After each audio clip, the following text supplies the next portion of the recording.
Good afternoon friends. আজকে নিরামিষ রান্না। এই যে এখানটায় নিউট্রেলা মানে সয়াবিন আর আলু দিয়ে একটা তরকারি করছি।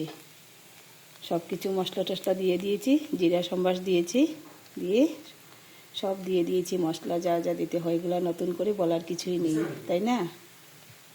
এই যে এখন ঝোল দিয়ে দেব নিউট্রেলা তরকারিতে। এই যে ঝোল দিয়ে দেবো,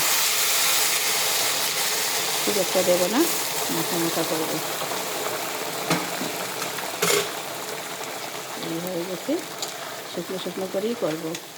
আর ডাল বানাবো, ডাল একটা তো করতে হবে, কারণ এটাতে তো ঝোল দেওয়া যাবে না, তাই না? এই যে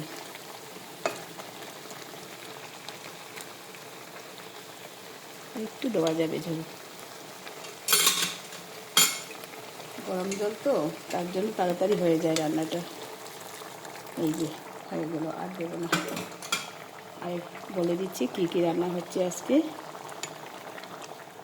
এই যে ভেন্ডি কেটে রেখেছি, ভেন্ডি ভাজা করব।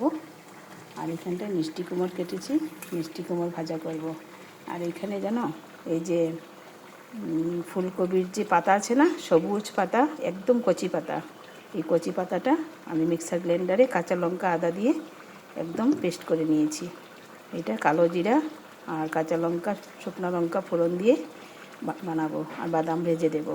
খুব ভালো লাগে খেতে। নামাবার আগে ঘি দেব, ঠিক আছে? ওইটা দিয়ে আজকে একটা বাটা বানাবো। এই হয়েছে, আর ডাল তো হবে। এই দিয়ে আজকের রান্না, নিরামিষ রান্না।